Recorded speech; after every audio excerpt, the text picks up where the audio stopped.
ہمارے حاجی امین رکن شورا، یہ رکن شورا نہیں تھے اس وقت. پھر یہ آئے تھے، میرا صدر میں آفس تھا، یہ وہاں آفس پر آئے تھے. یہ ان کا رونا نا وہ بہت کم عرصہ لگا کہ یہ رکن شورا بنا. امین ہے نا یار، اس کی کوالٹی.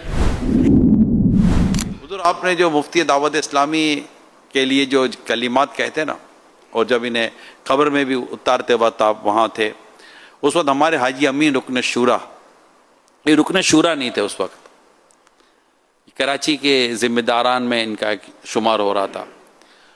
تو تدفین وغیرہ تو فارغ ہو کر چند ایک دن کے بعد پھر یہ آئے تھے، میرا صدر میں آفس تھا، یہ وہاں آفس پر آئے تھے.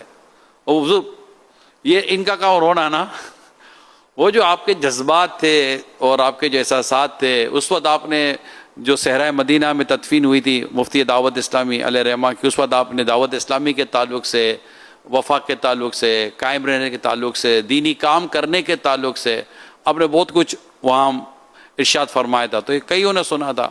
اب یہ آ کر بولے کہ میرے کو دعوت اسلامی کو کام کرنا ہے، مجھے آپ کام دو نا. شورا بنی ہوئی تھی مگر یہ رکن شورا نہیں تھے. اس کے بعد جو یہ ان کی جو ماشاءاللہ مزید جو پرواز ہوئی، وہ بہت کم عرصہ لگا کہ یہ رکن شورا بن گئے. حاجی امین ہمارے ماشاءاللہ. حاجی امین ہے نا یار، اس کی کوالٹی ہے. یہ جو 1.5 گھنٹہ اور یہ قبر، یہی تو یہی مجھے کہہ رہے تھے. اور کس کو پڑھی تھی؟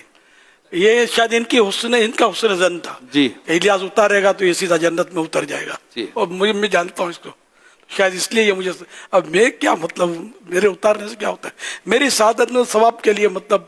لیکن بہرحال یہ انہوں نے کوشش کی مجھ پر انفرادی کہ یوں کر لیتے ہیں، قبر کھدوا لیتے ہیں.